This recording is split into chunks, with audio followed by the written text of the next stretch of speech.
ప్రార్థన చేసుకుందాం. పరలోకమందున్న మా కన్న తండ్రి, మమ్మలను ఎంతగానో ప్రేమించిన మా గొప్ప దేవ, మీకు వేలాది వందనములు, స్తుతి, స్తోత్రములు తెలియజేస్తా ఉన్నాము తండ్రి.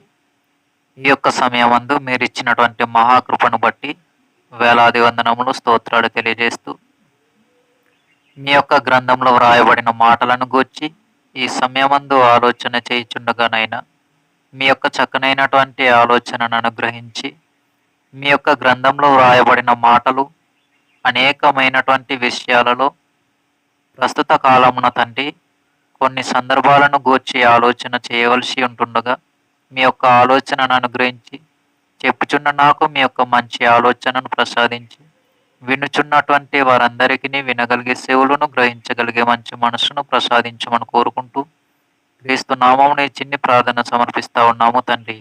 ఆమేన్. గ్రంథంలో వ్రాయబడిన అనేకమైనటువంటి విషయాలలో ఇప్పుడు చాలా ప్రాముఖ్యమైనటువంటి విషయమును మనము నేర్చుకోవటానికి సిద్ధపడి ఉన్నాము కనుక చాలా జాగ్రత్తగా ఈ యొక్క వీడియోను వీక్షిస్తున్నటువంటి వారు లేదా ఈ యొక్క మాటలు వింటున్నటువంటి వారందరూ కూడా జాగ్రత్తగా గమనించవలసినదిగా లోకరక్షకుడును తండ్రి అయిన దేవాది దేవుని కుమారుడైనటువంటి క్రీస్తు వారి నామమున మీకు నేను తెలియపరుస్తూ ఉన్నాను. వాస్తవానికి గడిచినటువంటి వారము, గడిచినటువంటి నెలలు చాలా విషయాలు గ్రంథంలో ఉన్నటువంటి అనేకమైనటువంటి సంఘటనలు మనము వింటూ నేర్చుకోవటం అనేది జరిగింది. చదవగలిగేటటువంటి వారందరూ కూడా చక్కగా చదువుకోవటం అనేది జరిగింది. అలాగే ఈ యొక్క సమయంలో కూడా గ్రంథంలో వ్రాయబడినటువంటి మాటలను ఆలోచన చేద్దాం. ఈరోజు మన పాఠ్యాంశం ఏమిటి అనంటే ధనస్సు మీద దేవుని మనస్సు. ధనస్సు మీద దేవుని మనస్సు. ధనస్సు అని అనగానే మనకు ఏమర్థమవుతుంది అనంటే ధనస్సు అని అనగానే మనకు ఏమర్థమవుతుంది అనంటే అందరికీ కాదు, అందరిలో కొందరికి ఏమర్థమవుతుంది అనంటే విల్లు అనేది తెలుసు. బాణము పెట్టి దేనినైనా గురి చూసి కొట్టేటటువంటిది బాణము. ఆ యొక్క బాణము సంధించబడేది విల్లు. ఇది మనం ఆలోచన చేయగలిగితే దీనిని విల్లు అని అంటాము. కానీ ధనుస్సు అనేసరికి కూడా కొన్ని సందర్భాల్లో మరికొంతమంది విల్లును ధనుస్సు అని కూడా అంటారు.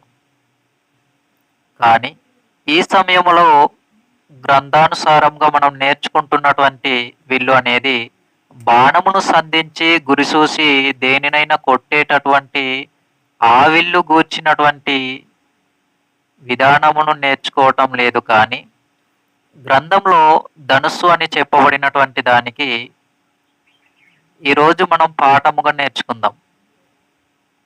ధనుస్సుపై దేవుని మనసు ఏ విధంగా ఉంది అనడానికి ఈ యొక్క సమయమందు గ్రంథంలో వ్రాయబడినటువంటి మాటలను బట్టి అనేకమైన విషయాలు ఈ సమయంలో మనం నేర్చుకుంటాం. వాస్తవానికి నోవహు గారి జలప్రళయం మనకు బాగా పరిచయం ఉన్నటువంటి సందర్భం. నోవహు గారి జలప్రళయం తరువాతనే దేవునికంటూ ఒక ఆలోచన రావటం, అటు తరువాత నోవహు గారి ప్రళయం తరువాత దేవుడు తన యొక్క మనసును దీర్ఘశాంతపరచుకోవటం, దానికి ముందుగా నోవహు గారి కాలంలో ఉన్నటువంటి అనేక మందిని, పురుగులను కానివ్వండి, జంతువులను కానివ్వండి, చతుష్పాద జీవులు, జంతువులు, వృక్షాలు అన్నీ కూడా దేవుడు నోవహు గారి కాలంలో జలప్రళయం ద్వారా వాటిని నాశనం చేయటం అనేది మనకు బాగా తెలుసు. అయితే దానిని బట్టి దేవుని యొక్క ఆలోచన ఎలా మారింది అనంటే, దేవుడు తన హృదయంలో మరల నొచ్చుకోవటం అనేది జరిగింది. దానికి ముందుగా దేవుడు ఒకసారి నొచ్చుకున్నారు. తన మనసును బాధమై బాధాకరమైనటువంటి స్థితిలోనికి ఆయన వెళ్ళిపోయారు. ఎప్పుడు అనంటే, నోవహు గారి కాలంలో ఉన్నటువంటి ప్రజలందరూ కూడా దేవునికి వ్యతిరేకమైనటువంటి ఆలోచనలను కలిగి, దేవుని ఇష్టాన్ని, దేవుని చిత్తాన్ని నెరవేర్చకుండగా, తమకు నచ్చిన ఆలోచనలను కలిగి, తమకు తెలిసినటువంటి కార్యక్రమాలను జరిగిస్తూ, దేవుని యొక్క మనసును గాయపరిచినటువంటి వారుగా ఉన్నప్పుడు, దేవుని యొక్క తన మనసు ఎలా నొచ్చుకుంది అనంటే, నేను కుమారులను చేశాను, కుమార్తెలను చేశాను, కానీ వీరు నా కోసం బ్రతకటం లేదు. వీరు నా యొక్క ఆలోచనలలో లేరు. కాబట్టి వీరికి ఏమి చేయాలి అన్న ఆలోచనలో తండ్రి అయిన దేవాది దేవుడున్నప్పుడు ఆయనకంటూ ఒక ఆలోచన రావటం, ఆ ఆలోచన మేరకు తన కార్యాన్ని సఫలపరచటం అనేది జరిగింది. ఆ ఆలోచన ఏమిటి అనంటే, నేను భూమి మీద నరులను చేశాను, కానీ వారు నా మీద తిరగబడి ఉన్నారు. నన్ను గాయపరిచే వారిగా బ్రతుకుతున్నారు అని చెప్పేసి దేవుడు ఆలోచన చేసి అందరిని కూడా నాశనం చేయాలి అని అనుకోవటం అనేది జరిగింది. తరువాత నోవహు గారికి దేవుడు ఒక మాట చెలవిచ్చారు.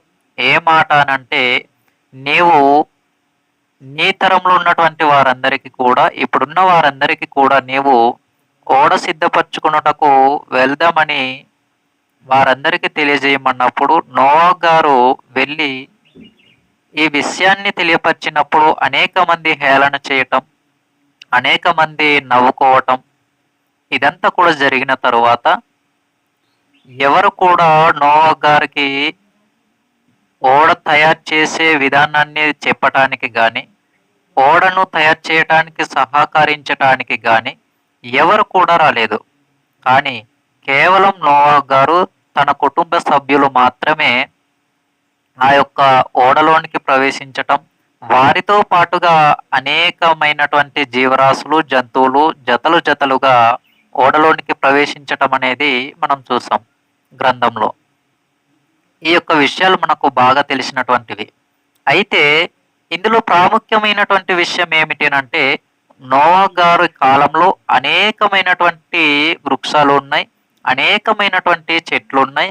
కానీ ఇక్కడ దేవుడు ఒక చెట్టు పేరుని ప్రస్తావించారు. అదేమిటి అనంటే, చితిచరకపు మ్రాను. చితిచరకపు మ్రానుతో మాత్రమే నీవు ఓడను సిద్ధపరచుకోవాలి అని దేవాది దేవుడు నోవహు గారికి తెలియపరచడం అనేది జరిగింది. నోవహు గారికి దేవుడు చెప్పిన చితిసరకపు మ్రాను కాకుండా అనేకమైనటువంటి మానులు ఉన్నప్పటికీ, అనేకమైనటువంటి మ్రాన్లు నోవహు గారికి కనిపిస్తున్నప్పటికీ కూడా, నోవహు గారు దేవుడు చెప్పిన మాట ప్రకారంగా చేయాలి అనంటే, ఇప్పుడు ఏ మానుతో ఓడను సిద్ధపరచాలి? చితిచరకపు మ్రానుతో. నోవహు గారికి అవకాశం ఉంది, వేరే మ్రానుతో కూడా చేయటానికి అవకాశం ఉంది. కానీ ఇక్కడ మనం ఆలోచన చేయగలిగితే, నోవహు గారు ఏం చేశారు అంటే, దేవుడు ఏ మానుతో నీవు ఓడను సిద్ధపరచుకోమని చెప్పడం జరిగిందో ఆ మానుతో మాత్రమే నోవహు గారు ఓడను సిద్ధపరిచారు. దీనిని బట్టి ఈ సందర్భంలో మనకు ఏమర్థమవుతుంది అనంటే, ఈ సందర్భంలో మనకు ఏమర్థమవుతుంది, ఏమర్థం అవ్వాలి అనంటే, దేవుడు చెప్పినటువంటి మాటను తృణీకరించకుండగా చెప్పింది చెప్పినట్టుగానే నోవహు గారు చేశారు. ఇదే విధేయత, మాట వినటం. అంటే దేవుడు చెప్పింది చెప్పినట్టుగా చేయటమే ఆజ్ఞను పాటించటం. అంటే మనం ఆలోచన చేయగలిగితే దేవుడు చెప్పింది చెప్పినట్టుగానే నోవహు గారు చేశారు. అనేకమైనటువంటి మాటలు అందులో ఉన్నప్పటికీ దేవాది దేవుడు చెప్పిన మాట ప్రకారంగానే నోవహు గారు చితిచరకపు మ్రానుతోనే ఓడను నిర్మించుకోవటం అనేది జరిగింది. అలా ఓడను నిర్మించుకొని జీవరాశులు, అనేకమైనటువంటి జీవులు, జంతువులు, పక్షులు జతలు జతలుగా అందులోనికి ప్రవేశించటం. తర్వాత నోవహ్ గారి కుటుంబం అంతయు కూడా ఆ యొక్క ఓడలోనికి ప్రవేశించటం. ఈ నోవహ్ గారి కుటుంబం మొత్తం 8 మందిగా ఉండటం. వారు మాత్రమే రక్షింపబడటం. ఇలా జరిగిన తరువాత నోవహ్ గారి జలప్రళయం వచ్చి, నోవహ్ గారి కాలంలోనే జలప్రళయాన్ని దేవుడు రప్పించి అనేక మందిని నాశనం చేయటం, జీవులను, పురుగులను, సతుస్వాద జంతువులన్నింటినీ కూడా, మనుషులనందరినీ కూడా నాశనం చేయటం. ఇదంతా జరిగిన తర్వాత దేవునికంటూ మరొక ఆలోచన వచ్చింది. ఇది మరలా దేవుడు తన మనసులో ఆలోచించిన తరువాత దేవుడు ఒక ఆలోచన చేశారు. ఏ ఆలోచన చేశారు అనంటే, నేను ఇక మీదట ఇటువంటి జలప్రళయమును భూమి మీదకు రప్పించకూడదు. ఎటువంటి జలప్రళయము? నోవహ్ గారి కాలంలో జరిగించినటువంటి అదే రీతిగా జలప్రళయమును నేను ఇక మీదట భూమి మీదికి రప్పించి అందరినీ ఒకేసారిగా నాశనం చేయకూడదు అనేటటువంటి ఆలోచనను దేవుడు చేయటం అనేది జరిగింది. ఈ విధమైన ఆలోచన మేరకు దేవాది దేవుడు ఏం చేశారు అనంటే, ఈ విధమైన ఆలోచన వచ్చిన తర్వాత దేవాది దేవుడు ఏం చేశారు అనంటే, ఒకసారి గ్రంథంలో నుండి ఇప్పుడు మనం చూడగలిగితే చాలా జాగ్రత్తగా మనం వాక్య సందేశాన్ని ఆలోచన చేయగలుగుతూ గ్రంథంలో వ్రాయబడిన మాటలను ఈ సమయంలో మనం చదువుకుందాం. ఆదికాండము 9వ అధ్యాయము 12వ వచనం నుండి మనం జాగ్రత్తగా చూడగలిగితే, ఆదికాండము 9వ అధ్యాయము 12వ వచనం నుండి 17వ వచనం వరకు చూద్దాం. మరియు దేవుడు, నాకును మీకును మీతో కూడనున్న సమస్త జీవరాశులకును మధ్య నేను తరతరములకు ఏర్పరచుచున్న నిబంధనకు గుర్తు ఇదే. మేఘములో నా ధనుసును ఉంచితిని, అది నాకును మీకును మధ్య నిబంధనకు గుర్తుగా నుండును. భూమిపైకి నేను మేఘమును రప్పించినప్పుడు ఆ ధనుసు మేఘంలో కనబడును. అప్పుడు నాకును నీకును సమస్త జీవరాశులకును మధ్యనున్న నా నిబంధనను జ్ఞాపకము చేసుకొందును గనుక సమస్త శరీరులను నాశనము చేయుటకు అలాగు ప్రవాహముగా నీళ్లు రావు. ఆ ధనస్సు మేఘములో నుండును. నేను దాన్ని చూసి దేవునికిని భూమి మీదనున్న సమస్త శరీరులలో ప్రాణము గల ప్రతి దానికిని మధ్యనున్న నిత్య నిబంధనను జ్ఞాపకము చేసుకొందును నేను. మరియు దేవుడు, నాకును భూమి మీదనున్న సమస్త శరీరులకును మధ్య నేను స్థిరపరిచిన నిబంధనకు గుర్తు ఇదే అని నోవహుతో చెప్పెను. తర్వాత ఈ సందర్భమంతా కూడా మనం ఆలోచన చేయగలుగుతున్నప్పుడు, ఈ సందర్భాన్ని మనం బాగా పరిశీలన చేస్తున్నప్పుడు దేవాది దేవుడు నోవహ్ గారితో ఈ జలప్రళయం తర్వాత ఏం చెప్తున్నారంటే, ఇక నుంచి ఈ విధంగా నాశనం చేయటానికి నీళ్లు ప్రవాహముగా నేను రప్పించను. అలా ఉండటానికి గుర్తుగా నేను ఒక నిబంధనను ఒక ప్రమాణమును చేస్తున్నాను అంటున్నాడు. ఆ ప్రమాణము ఏమిటి, ఆ నిబంధన ఏమిటి, ఆ గుర్తు ఏమిటి అని మనము ఆలోచన చేయగలిగినప్పుడు నిత్య నిబంధన గుర్తుగా అది దేవుడు పెట్టడం అనేది జరిగింది. ఆ నిత్య నిబంధన గుర్తుగా దేనిని దేవాది దేవుడు పెట్టారు అని మనం ఆలోచన చేయగలిగితే, దేనిని దేవాది దేవుడు నిత్య నిబంధన గుర్తుగా పెట్టాడు అని అంటే, ప్రవాహ జలములు మరలా ఈ విధంగా భూమి మీద రాకుండగా ఒకేసారిగా వచ్చి అందరినీ ఒకేసారిగా నాశనం చేయకుండా ఉండటానికి దేవాది దేవుడు దేనిని గుర్తుగా పెట్టాడు అని అంటే, ధనస్సును గుర్తుగా పెట్టడం అనేది జరిగింది. దేనిని పెట్టాడు అని అంటే ధనస్సు. ఇది ఎప్పుడు వస్తుంది అని అంటే, వర్షం ఎండ కలిసి ఉన్నప్పుడు, లేదా కొన్ని సందర్భాల్లో వర్షం వస్తున్నటువంటి సందర్భంలో కూడా ఈ యొక్క ధనుసు అనేది కనిపించటాన్ని మనం చూస్తూ ఉంటాం. ఇది పెట్టడానికి గల కారణం ఏమిటి అని మనం ఆలోచన చేయగలిగితే గనుక, ఇది పెట్టటానికి గల కారణం ఏమిటి అనంటే, ఒకేసారిగా జల ప్రవాహముగా అందరిని నాశనం చేయకుండగా ఉండటానికి. దేవుడు సూచనగా మనకు అర్థం కావటానికి, తనకు తానుగా దేవుడు ఒకేసారిగా ఈ భూమి మీదకు నీళ్లు జల ప్రవాహముగా రాకుండా ఉండటానికి నిత్య నిబంధన గుర్తుగా దేవుడు ఈ యొక్క ధనుస్సును పెట్టుకోవటం అనేది జరిగింది. ధనుస్సును నిత్య నిబంధనకు గుర్తుగా దీనిని దేవుడు పెట్టటం అనేది జరిగింది. ఒకసారి యెహెజ్కేలు గ్రంథంలో ఒక మాట చూడగలిగితే, యెహెజ్కేలు గ్రంథము మొదటి అధ్యాయము యెహెజ్కేలు గ్రంథము మొదటి అధ్యాయము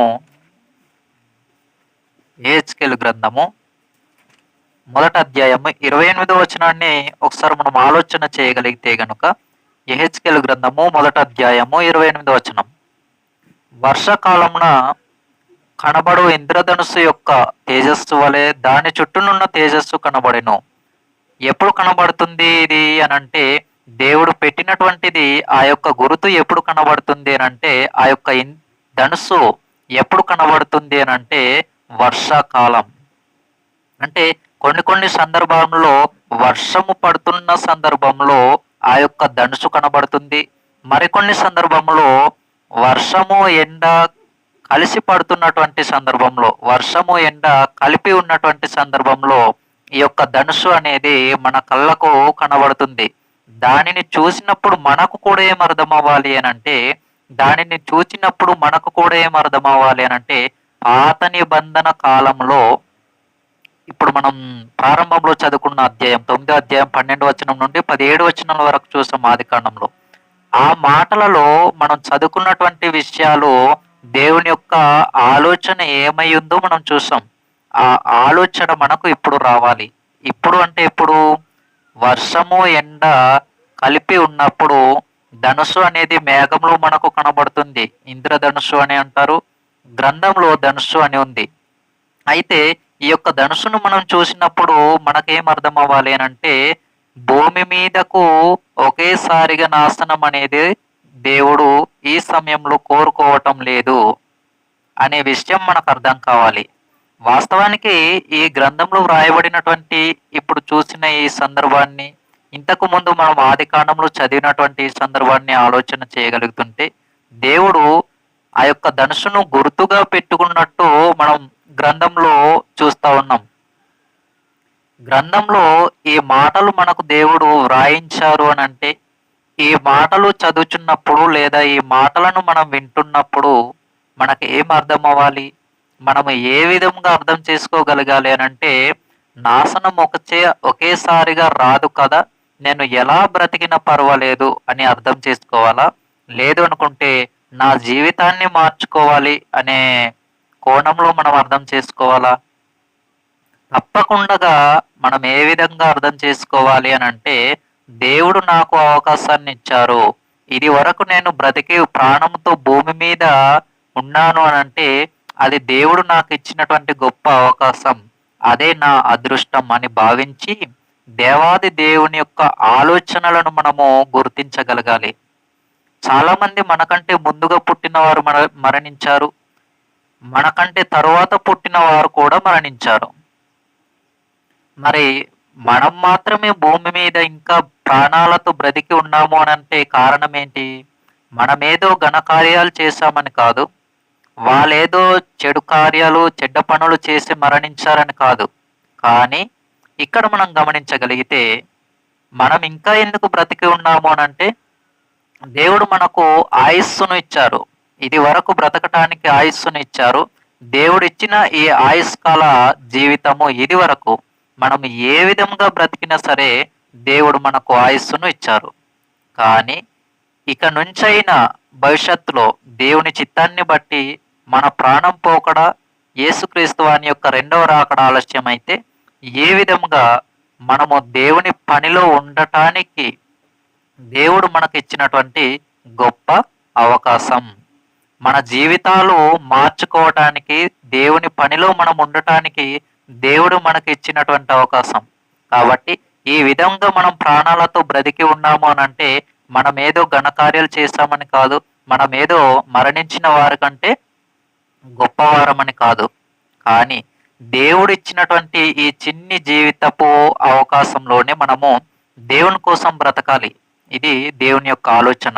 కానీ చాలామంది ఆలోచనలు ఏ రీతిగా, ఏ విధంగా ఉన్నాయి అనంటే పగ, ప్రతీకారం, ద్వేషం, కోపం, ఒకరి మీద ఒకరికి కక్ష, ఒకరి మాటంటే ఒకరికి నచ్చదు, ఒకరి మాటంటే ఒకరకు ఇష్టముండదు.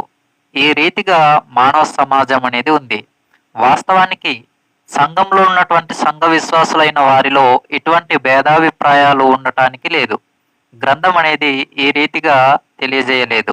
దేవుడు ఈ రీతిగా మనకు సంఘంలో ఉన్న ప్రతి ఒక్కరి కూడా తెలియపరచలేదు. సంఘంలో ఉన్నటువంటి సంఘ విశ్వాసులైన మన జీవితాలు ఎలా ఉండాలి అంటే కోపముతో ఉండటానికి వీలు లేదు. ఒకరి మీద కక్ష పెట్టుకోవటానికి, ఒకరి మీద పగ పెట్టుకోవటానికి వీలు లేదు. కాబట్టి దేవుడిచ్చిన ఈ చిన్ని జీవితంలో ప్రేమను మాత్రమే చూపించగలగాలి, ప్రేమను మాత్రమే ఇతరులకు పంచగలగాలి. దేవుడిచ్చిన ఈ చిన్ని జీవిత కాలంలో ప్రేమించటానికే అందరినీ ఒకరికి ఒకరుగా దేవుని యొక్క ప్రేమను పంచటానికే సమయం సరిపోవట్లేదు అన్న ఆలోచనను కలిగి ఉంటే పగ, ప్రతీకారం పెంచుకోవటానికి ఎందుకు ఆలోచన చేయాలి? దేవుడిచ్చిన ఈ చిన్ని జీవితాన్ని దేవుని కోసం సమర్పించుకునే వారిగానే మనము బ్రతకగలగాలి. ఇది దేవుడు కోరుకుంటున్నటువంటి విధానము. అందుకే ఏమన్నాడు అనంటే నిన్ను వలె నీ పొరుగు వారిని ప్రేమించమన్నాడు. కాబట్టి గ్రంథంలో ప్రతి విషయాన్ని కూడా మనం ఆలోచన చేయగలుగుతున్నప్పుడు దేవుడు కూడా ఇప్పుడు దీర్ఘశాంతంను కలిగి ఉన్నారు అని అంటే కారణం మన జీవితాలు మారాలని, మన జీవితాలలో మార్పు రావాలని. మరికొన్ని సందర్భాలను మనం ఒకసారి ఆలోచన చేయగలిగితే ప్రకటన గ్రంథంలో ఒక మాట చూద్దాం.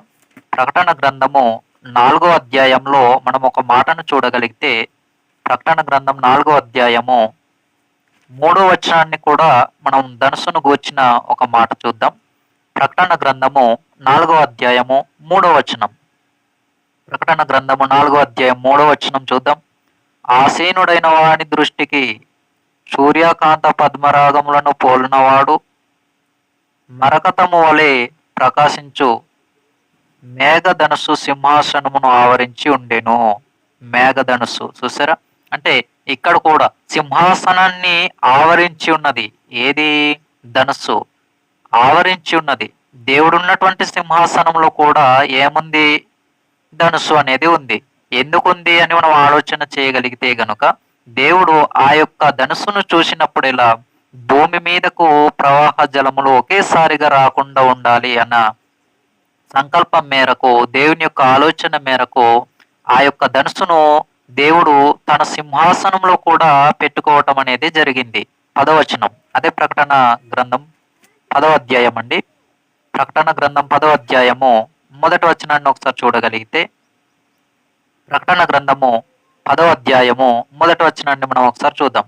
బలిష్ఠుడైన వేరొక దూత పరలోకం నుండి దిగివచ్చుట చూచి తిని ఆయన మేఘము ధరించుకొని ఉండెను. ఆయన శిరస్సు మీద మేఘధనుషుండెను. ఇక్కడ కూడా మనం ఆలోచన చేయగలిగితే ఆ యొక్క వేరొక దూత, ఆ యొక్క దూతకు మరొకసారి ఆ మాట చూడగలిగితే చాలా స్పష్టంగా తెలియపరుస్తుంది. చూద్దాం. బలిష్ఠుడైన వేరొక దూత పరలోకం నుండి దిగివచ్చుట చూచి తిని ఆయన మేఘము ధరించుకొని ఉండెను. ఆయన అంటే దూత మేఘం ధరించుకొని ఉండెను. ఆయన శిరస్సు మీద మేఘధనుషుండెను. ఎక్కడుంది? శిరస్సు మీద మేఘధనుస్సు కూడా ఉంది. దేవదూత అంటే ఇవన్నీ కూడా మనకు వేటిని తెలియపరుస్తున్నాయి అనంటే దేవుడు ఈ భూమి మీదకు జల ప్రళయమును లేదా నీళ్లు ప్రవాహముగా ఒకేసారిగా రాకుండా ఉండటానికి గుర్తుగా తన సింహాసనమందు కూడా దేవుడు ధనుసును పెట్టుకున్నాడు. అటు తర్వాత మేఘంలో కనిపించే విధంగా, మన కళ్ళకు కనిపించే విధంగా, తనకు కనిపించే విధంగా కూడా ధనుస్సును దేవుడు పెట్టుకోవటం అనేది జరిగింది. దేనిని బట్టి మనకు ఏమర్థం అవ్వాలి అని అంటే ఒకేసారిగా నీళ్లు ప్రవాహముగా రావు. దానిని బట్టి దేవుడు మనకు మార్పు చెందటానికి అవకాశం ఇచ్చారు అన్న విషయము మనకు అర్థం కావాలి. దానికోసమే దేవుడు ఇదివరకు అనేకమైనటువంటి విషయాలను తన గ్రంథంలో ఇంతవరకు నా ద్వారా మీకు బయలుపరచడం అనేది జరిగింది. వాస్తవానికి ఇప్పుడు మనం ఆలోచన చేయగలిగితే మన జీవితాలు మారటానికి దేవుడు ఎంతగా ఆలోచన చేసి ఎంతగా ఎదురు చూస్తున్నారు అని అంటే ఒకసారి యెషయా గ్రంథంలో మనం ఒక మాట చూడగలిగితే యెషయా గ్రంథము యెషయా గ్రంథము 65వ అధ్యాయంలో ఒక మాట చూద్దాం. యెషయా గ్రంథము 65వ అధ్యాయము 2వ వచనం. ఇక్కడ మనం ఆలోచన చేయగలిగితే యెషయా గ్రంథము 65వ అధ్యాయము 2వ వచనంలో మరొకసారి ఆ మాట చూద్దాం. తమ ఆలోచనను అనుసరించి చెడు మార్గమున నడుచుకొనుచు లోబడనులని ప్రజల వైపు దినమంతయు నా చేతులు చాపుచున్నాను. ఈ మాట మనకు ఏ విధంగా తెలియపరుస్తుంది? ఇక్కడ మనకు ఏమర్థమవుతుంది అని అంటే, లోబడనులని ప్రజల వైపు దినమంతయు నా చేతులు చాపుచున్నాను అంటే దేవుడు మన జీవితాలు మార్పు చెందటం కోసం, మన జీవితాలు మార్చుకొని తన కోసం మనం బ్రతకటం కోసం ఎంతగా ఎదురు చూస్తున్నారు అని అంటే, దినమంతయు అనగా తన ఆలోచన మనపై అంత గొప్పగా ఉందని అర్థం. మనపై అంత గొప్పగా ఉందని అర్థం. కాబట్టి మనం ఆలోచన చేయగలిగితే దేవుడు మన యొక్క మార్పు కోసం, మన జీవితాలను మనం మార్చుకోవటం కోసం అంత గొప్పగా ఎదురు చూస్తుంటే కూడా మన జీవితాలను మనం మార్చుకోవటం లేదు. మన జీవితాలు మనము దేవునికి ఇష్టమైనటువంటి జీవితాలుగా పెట్టుకోవటం లేదు అని అంటే దేవుడు మనలను గూర్చి ఏం ఆలోచించాలి?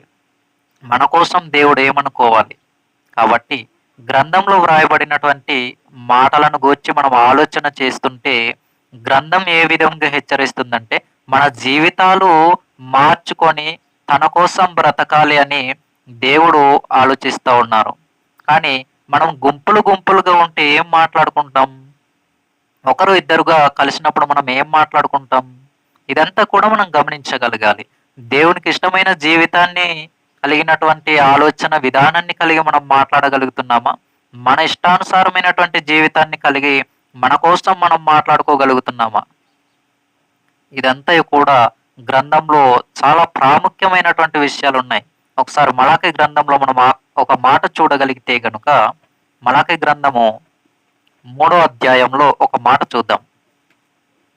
మలాకి 3వ అధ్యాయము 16వ వచనాన్ని మనం ఒకసారి చూడగలిగితే మలాకి 3వ అధ్యాయము 16వ వచనం. అప్పుడు యెహోవా యందు భయభక్తులు కలిగిన వారు ఒకరితో ఒకరు మాట్లాడుకొనుచుండగా యెహోవా చెవియొగ్గి ఆలకించెను. ఇక్కడ మనం ఆలోచన చేయగలిగితే యెహోవా యందు భయభక్తులు కలిగిన వారు ఒకరితో ఒకరు మాట్లాడుకొనుచుండగా యెహోవా చెవియొగ్గి ఆలకించెను అనే మాట ఈ సమయంలో గ్రంథంలో నుండి మలాకి గ్రంథం 3వ అధ్యాయము 16వ వచనంలో మనం చూస్తాం. అయితే వాస్తవానికి ఇక్కడ మనం ఆలోచన చేయగలిగితే యెహోవా యందు భయభక్తులు కలిగిన వారి మాటలు ఎలా ఉండాలి అని అంటే ఆత్మీయ జీవితానికి సంబంధించినటువంటి మాటలుగానే ఉండాలి. వారిద్దరూ ఎక్కడ కలిసినా కూడా ఏ విధమైనటువంటి సందర్భంలో కొన్ని సందర్భాలను బట్టి అనేకమైనటువంటి ఆత్మ సంబంధమైన మాటలను మాట్లాడుకోవటానికి అవకాశం ఉంది. ఇక్కడ గ్రంథం ఏం చెబుతుంది అంటే యెహోవా యందు భయభక్తులు గలవారు ఒకరితో ఒకరు మాట్లాడుకొనుచుండగా యెహోవా చెవియొగ్గి ఆలకించెను. అలా ఆలకించినప్పుడు దేవునికి ఏ విధమైనటువంటి మాటలు వినిపించాలంటే ఆత్మ సంబంధమైనటువంటి మాటలే వినిపించాలి. కానీ ఒక్కొక్క సందర్భంలో చాలా మంది వ్యక్తులు ఎలా ఉంటారు అంటే భయభక్తులు కలిగినటువంటి వారిగానే ఉంటూ దేవుని తెలిసినటువంటి దేవునిని ఎరిగినటువంటి వారిగానే ఉండి కూడా వారు మాట్లాడుకుంటున్నటువంటి మాటల విధానాలు వేరు. గమనించాలి. యెహోవా యందు భయభక్తులు గలవారే కానీ దేవునిని ఎరిగినటువంటి వారే కానీ వారి యొక్క మాటల విధానం వేరు. పైకి భక్తి గల వారి వాలే ఉండి దాని శక్తిని ఆశ్రయింపని వారు అన్నాడు అందుకే గ్రంథంలో. కాబట్టి మనం ఆలోచన చేయగలిగితే గ్రంథంలో వ్రాయబడినటువంటి అనేకమైన విషయాలు, గ్రంథంలో చెప్పబడుతున్నటువంటి అనేకమైనటువంటి విషయాలు దేవుడు తన యొక్క గ్రంథంలో వ్రాయించిన మాటలు మనం చూస్తున్నప్పుడు వింటున్నప్పుడు మనకేం అర్థమవుతుందో మన జీవితాలలో ఏ విధమైనటువంటి ఆలోచనలను మనం కలిగి ఉంటున్నామో మనకు చాలా స్పష్టంగా అర్థమవుతుంది. కాబట్టి మన యొక్క జీవితాలలో దేవుడు ఏన్ని కోరుకుంటున్నాడో, దేనిని కోరుకుంటున్నారు అనంటే, మన జీవితాలు మారాలని, మన యొక్క జీవితాలలో మనము మార్పును తెచ్చుకోవాలని దేవాది దేవుడు కోరుకుంటున్నాడు. ఒకసారి పేతురు గారు రాసినటువంటి రెండో పత్రికలో ఒక మాట చూద్దాం. పేతురు గారు రాసినటువంటి రెండో పత్రికలో మనము ఒక మాటను చూడగలిగితే గనుక మూడో అధ్యాయము 9వ వచనంలో చూద్దాం. పేతురు గారు రాసినటువంటి రెండో పత్రిక 3వ అధ్యాయము 9వ వచనం. కొందరు ఆలస్యముని ఎంచుకొనున్నట్లు ప్రభు తన వాగ్దానమును గూర్చి ఆలస్యం చేయువాడు కాడు గాని ఎవరునూ నశింపవాలని అని ఇచ్చేంపక అందరూ మారు మనసు పొందవలనని కోరుచు మీ ఎడల దీర్ఘశాంతం గలవాడై ఉన్నాడు అన్నాడు. అంటే మనమందరం కూడా మారాలని, మన జీవితాలను మార్చుకొని తన కోసం బ్రతకాలని దేవాది దేవుడు ఇప్పుడు ఎలా ఉన్నారు అని అంటే దీర్ఘశాంతమును కలిగి ఉన్నాడు. దీర్ఘశాంతాన్ని కలిగి ఉన్నటువంటి దేవాది దేవుడు ఒకేసారిగా భూమి మీదకు నాశనం రాకుండగా, నీళ్లు ప్రవాహములుగా రాకుండగా ఉండాలి అని దేవుడు తన సింహాసనంలో కూడా ధనుసును పెట్టుకోవటం, అటు తర్వాత భూమి మీదకు అనేకమైనటువంటి విధాలుగా ఎండ వర్షం కలిసి ఉంటున్నటువంటి సందర్భంలో ధనుసు అనేది మన కంటికి కనిపించే విధంగా దేవుడు తనకు గుర్తుగా పెట్టుకోవటం అనేది జరిగింది. ఇప్పుడు దేవుడు దీర్ఘశాంతాన్ని కలిగి మన జీవితాలు మార్చుకోవాలని, మన జీవితాలలో మనం మార్పును సంపాదించుకొని తన కోసం బ్రతకాలని దేవుడు దీర్ఘశాంతమును కలిగినటువంటి వారుగా ఉండేటటువంటి విధానాన్ని మనం చూస్తున్నాం. మన జీవితాలు ఎలా ఉండాలి, ఎలా మారాలి అని దేవుడు ఎదురు చూస్తున్నారు అని అంటే ఒక మాట చూసి మనం ముగించుకుందాం.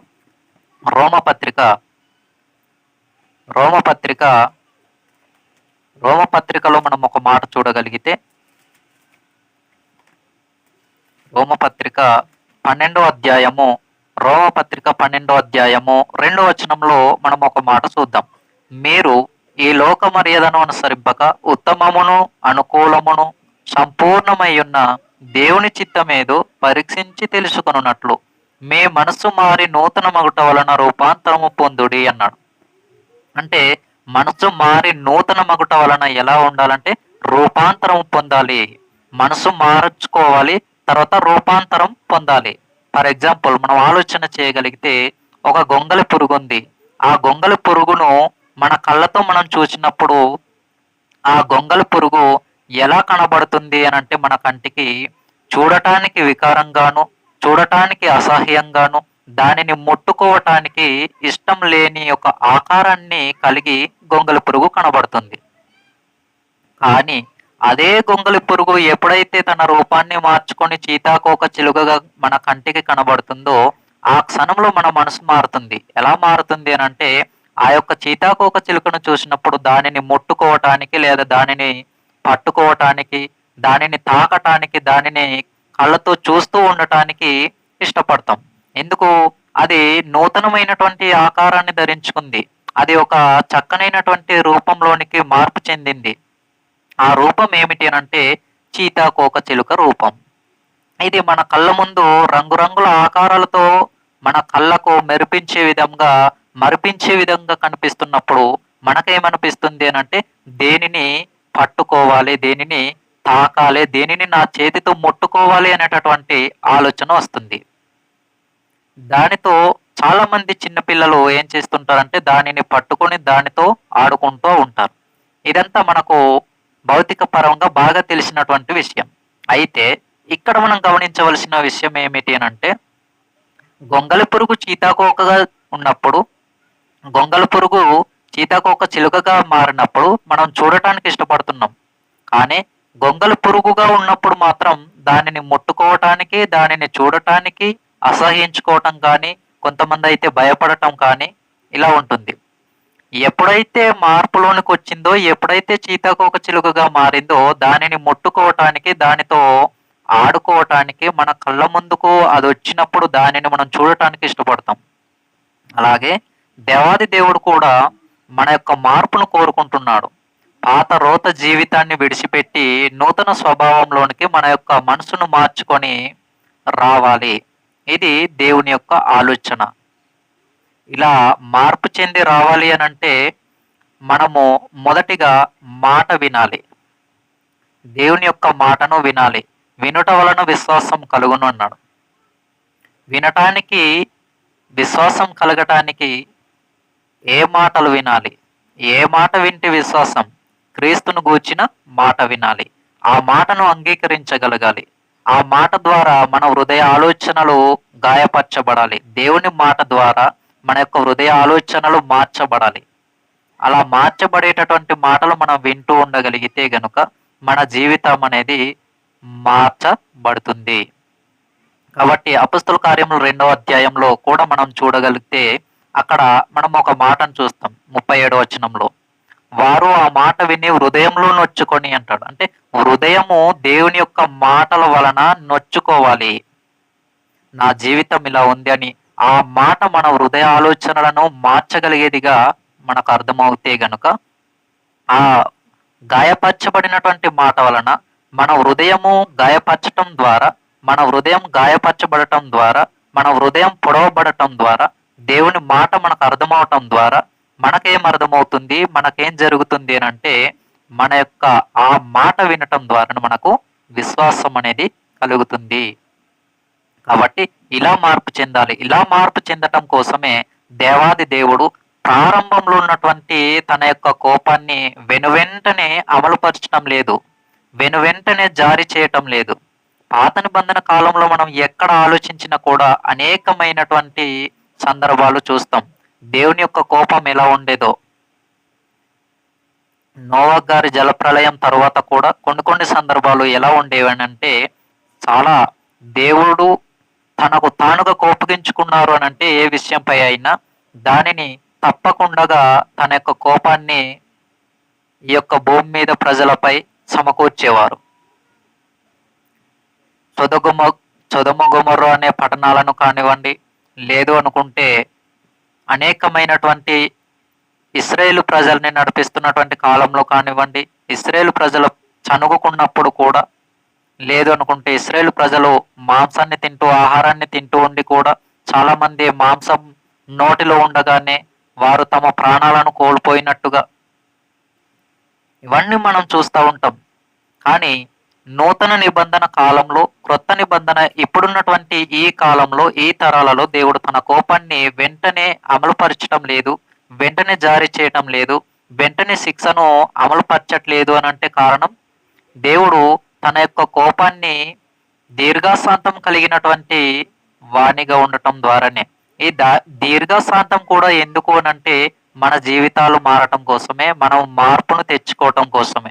ఒకవేళ మన జీవితాలు మారకుండా, మన యొక్క జీవితాలలో మార్పును తెచ్చుకోకుండా మనం ఉండగలిగితే గనుక మనకేం జరుగుతుంది అనంటే మరణించిన తర్వాత ఆత్మకు నరకం అనేది తథ్యం. కాబట్టి మనమందరము కూడా ఈ యొక్క మాటలను విన్న ప్రతి ఒక్కరు కూడా తమ జీవితాలలో మార్పును సంపాదించుకొని ఈ యొక్క భూమి మీద దేవుని కోసం బ్రతకవలసినదిగా కోరుతూ ఈ సమయంలో ప్రార్థన చేసుకొని సందేశాన్ని ముగించుకుందాం. పరలోకమందున్న మా కన్న తండ్రి, మమ్మల్ని ఎంతగానో ప్రేమించిన మా గొప్ప దేవ, మీకు వేలాది వందనములు, స్తుతి స్తోత్రములు తండ్రి. ఈ యొక్క ఉదయకాల సమయమందు మీరు ఇచ్చిన మహాకృపను బట్టి మీకు కృతజ్ఞత స్తోత్రాలు తెలియజేస్తా ఉన్నాం తండ్రి. ఈ యొక్క సమయంలో మీ యొక్క గ్రంథంలో వ్రాయబడిన మాటలను గూర్చి అనేకమైనటువంటి విషయాలను మీ యొక్క గ్రంథంలో నుండి చూసాము తండ్రి. చెప్పబడినటువంటి ప్రతి మాటను గూర్చి తండ్రి ప్రతి ఒక్కరూ తమ జీవితాలలో ఆధారం చేసుకొని తమ జీవితాలు మార్చుకొని ఈ భూమి మీద బ్రతుకు మా జీవితకాల దినములన్నీ కూడా తండ్రి మీకోసం బ్రతుకుటకు మీ యొక్క సహాయమును దయచేయండి తండ్రి. ఈ యొక్క భూమి మీద గొప్పగా మా యొక్క జీవితాలను మార్చుకొని బ్రతికేటటువంటి ఆలోచన మేరకు మా యొక్క జీవితాలను ఇదిగో తండ్రి మీరే సిద్ధపరిచి నడిపించమని కోరుకుంటున్నాం. మా యొక్క ప్రాణం పోకడ మీ యొక్క ప్రియ కుమారుడైనటువంటి క్రీస్తు అని యొక్క రెండవ రాకడ ఆలస్యమైతే మరలా ఇట్టి రీతిగా మీ యొక్క వాక్య సందేశమును మీ యొక్క పిల్లల మధ్యన బయలుపరచుటకు నాకును వినుచున్న వారికి అందరికీ నీ ఆయుస్సును ఆరోగ్యం అనుగ్రహించి మీరే తోడుగా ఉండి నడిపించమని కోరుకుంటూ క్రీస్తు నామమున ఈ చిన్ని ప్రార్థన మనవులు సమర్పిస్తా ఉన్నాము తండ్రి. ఆమేన్.